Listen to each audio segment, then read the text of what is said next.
So we performed an evaluation of the combination of bendamustine and obinutuzumab for patients with chronic lymphocytic leukemia.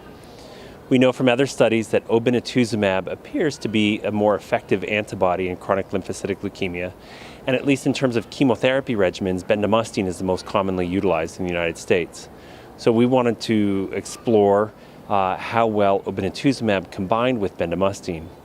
Now, the field in chronic lymphocytic leukemia is changing quite a bit right now, and it may very well be that only certain patients might be appropriate for chemotherapy rather than targeted agents, but this is to help shed some light on who might be sort of the right patients and how they do on this regimen.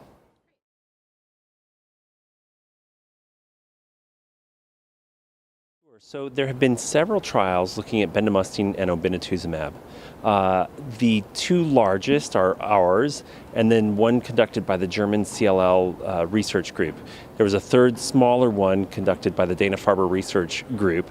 And altogether, the three studies paint a very similar picture across the different studies, that this is a regimen that is particularly effective for patients. And if we are thoughtful about which patients might be included in that, I think it does remain a good option for some patients to consider.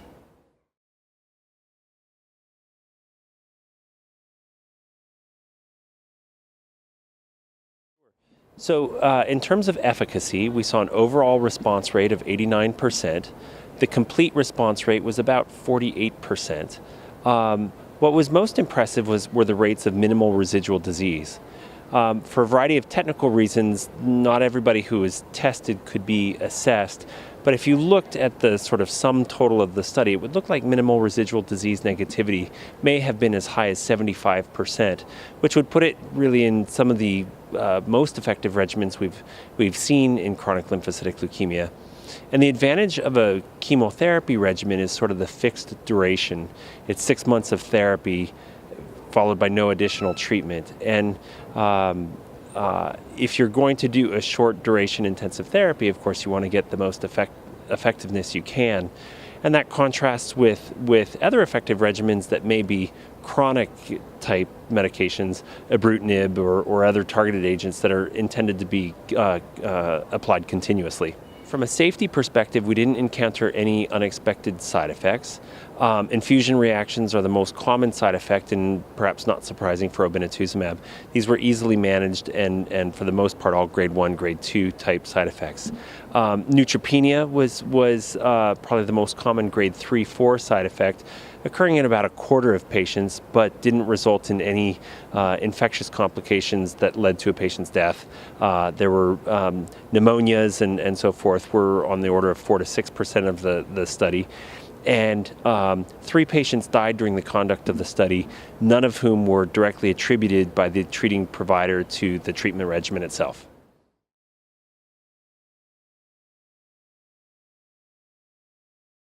In chronic lymphocytic leukemia, currently there's a tidal shift going on where targeted therapies are becoming much more commonly utilized, and appropriately so. There are a large number of patients for whom targeted therapies make sense in many ways. But the debate is oftentimes framed around certain paradigms where targeted agents are good and chemotherapy is bad. And the utilization of patient-reported outcomes allowed us to gain insight into what the patients felt about this. And what I think was a pleasant surprise in many ways was the magnitude by which the common symptoms, fatigue and insomnia, actually improved on therapy as opposed to getting worse. I think most people would think that chemotherapy would worsen symptoms, but in this case, in every metric we looked at, we saw improvements in patient-reported health-related quality of life.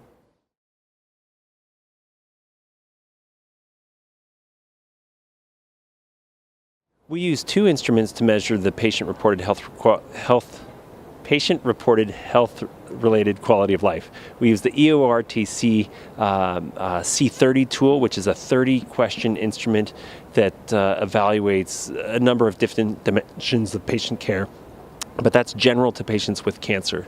We supplemented that with a CLL specific module called the CLL 16, which provides 16 questions looking at 4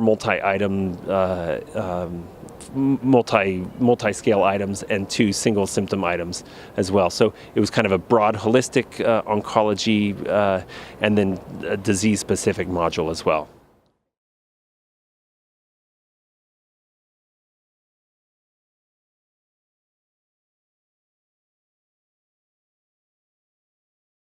The dimensions that improved most substantially were actually fatigue and insomnia.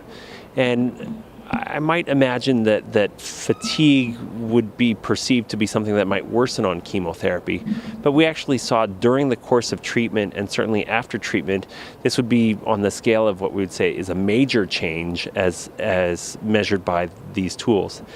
We also looked at a global health functioning scale, which sort of summarizes a patient's perspective of their health, and we saw good improvements on that, sort of in the category of medium type improvements in that.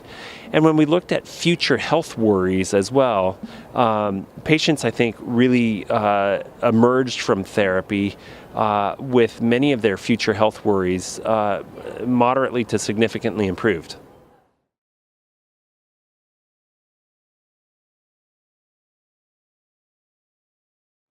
Again, I think that the notion that's pervasive to the CLL community right now is that you have on the one hand targeted agents which are sort of non-chemotherapy versus selecting chemotherapy.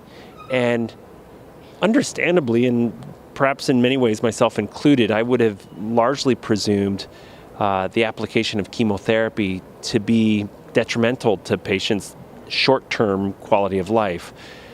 Perhaps it's the trade-off in short-term versus the long-term gain is maybe how I would have structured it in my mind.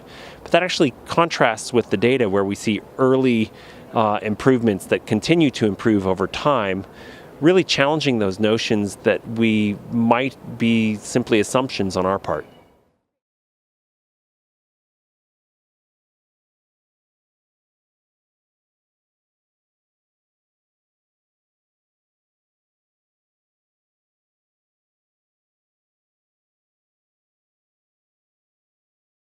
So for patients with first-line therapy, we use molecular risk stratification. We factor in patient preference as well. And then I think that these reported outcomes are important as well. With regards to the molecular stratification, those patients who have IGHV unmutated, which is about half of patients, I would actually argue that those patients remain suitable for targeted therapy. For those patients who have IGHV mutated, they're the ones who are going to get the biggest bang for their buck out of chemotherapy. I think that what these health-related tools can show us is that in that subset, they're not exchanging a near-term quality of life decrease for the short-term. They're not taking a trade-off in short-term in order to get the long-term. They actually do start feeling better even while on therapy, as measured in a sample of 100 patients.